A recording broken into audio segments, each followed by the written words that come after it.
If you're thinking about getting into beekeeping or just curious about how a beehive works, this is the video for you.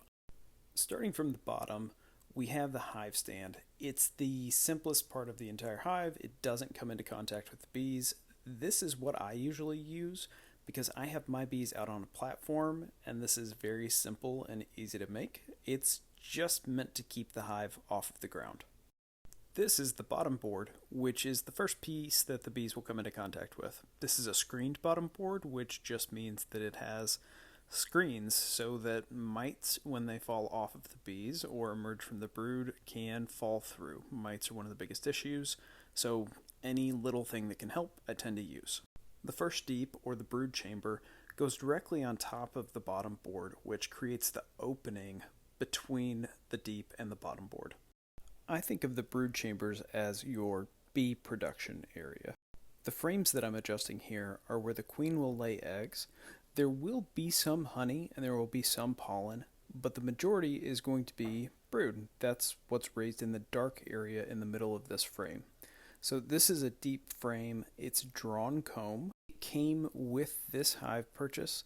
If you get drawn comb whenever you purchase a hive used, you want to get that inspected. This is unused plastic foundation. You can see some smears of wax on it. That's there to help the bees draw out the new comb. This is an 8-frame hive, which is not what I usually run.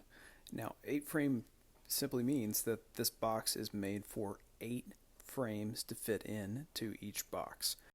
If this hive looks a little narrow, that's because most Langstroth hives, which is the type of hive that this is, are made for 10 frames, not 8.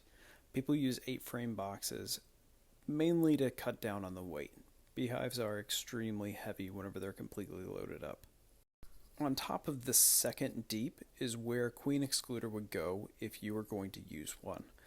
I don't really use queen excluders, but you would want to put it in between your brood production area and your honey production area. And so that's what this box is. It's a medium-sized box, so the frames are smaller, and it's made for honey production. This is an entirely plastic honey super frame. People who like these typically like them because they don't fall apart. They last a bit longer, and if something was to happen where it might get a bit gross, you can power wash it and it will be basically as good as new. This is a wooden frame with plastic foundation. I like to use these because whenever bees glue frames together, these are a bit easier to crack apart. When setting up your own hive, you wouldn't put all of the boxes out there and put a small colony of bees in them all at once. What you would actually do is grow the size of the hive as the colony grows. Bees do better in somewhat constricted spaces, so you would only add on a third honey super if the first two were full or close to full. The inner cover keeps the outer cover from getting glued down onto the hive. If you have a telescoping lid that has been propylized to your top box, it is very difficult to break that open without really upsetting the bees in that box. The hole in the inner cover can be used for feeders, and it also provides some ventilation.